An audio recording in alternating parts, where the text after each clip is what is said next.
Hi നമസ്കാരം. നമ്മളെ പുതിയൊരു വീഡിയോയിലേക്ക് എല്ലാവർക്കും സ്വാഗതം. പുറത്തേ നല്ല മഴ കേട്ടോ. അപ്പോൾ ഇന്നലെ നമ്മൾ ടൗണിൽ പോയപ്പോൾ കുറച്ച് പൊടിമീൻ കിട്ടിയിട്ടുണ്ടായിരുന്നു. പൊടിമീൻ എന്ന് പറഞ്ഞാൽ കൊഴുവ, നത്തോലി എന്നൊക്കെ പറയും. അത് നമുക്ക് വറുത്തെടുക്കുന്നത് എങ്ങനെയാണ് നോക്കാം. അപ്പോൾ നമ്മുടെ പൊടിമീൻ നന്നായിട്ട് ക്ലീൻ ചെയ്തിട്ടുണ്ട്. ഇനി ഇതിലേക്ക് വേണ്ട ഇൻഗ്രീഡിയൻസ് എന്തൊക്കെയാണ് വേണ്ടതെന്ന് നമുക്ക് നോക്കാം.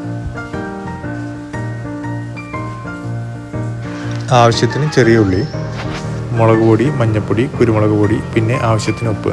നമ്മളിവിടെ ഉപയോഗിച്ചിരിക്കുന്നത് കാശ്മീരി മുളക് പൊടിയാണ്.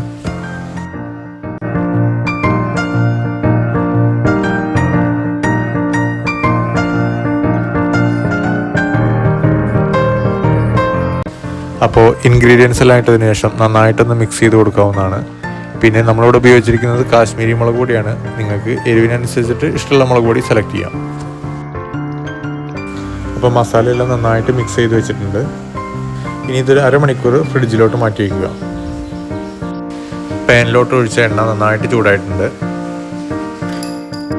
അതിലേക്ക് മീൻ കുറച്ചായി ഇട്ട് കൊടുക്കുക. നമ്മളിവിടെ ഉപയോഗിക്കുന്നത് ചെറിയ പാനാണ്. ഇനി വലിയ പാനാണ് ഉപയോഗിക്കുന്നതെന്നുണ്ടെങ്കിൽ നിങ്ങൾക്ക് മൊത്തത്തിൽ പുറത്തെടുക്കാവുന്നതാണ്.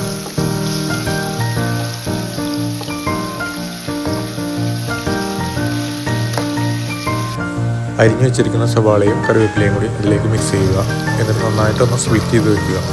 ഇല്ലാന്നുണ്ടെങ്കിൽ പൊടിമീനായത് കാരണം മൊത്തത്തിൽ തന്നെ പൊടിഞ്ഞു പോകും. അപ്പം നല്ല മൊരിഞ്ഞ പൊടിമീൻ വറുത്തത് റെഡി ആയിട്ടുണ്ട്. ഇനി നമുക്ക് ചോറിൻ്റെ കൂടെയൊക്കെ വിളമ്പാവുന്നതാണ്.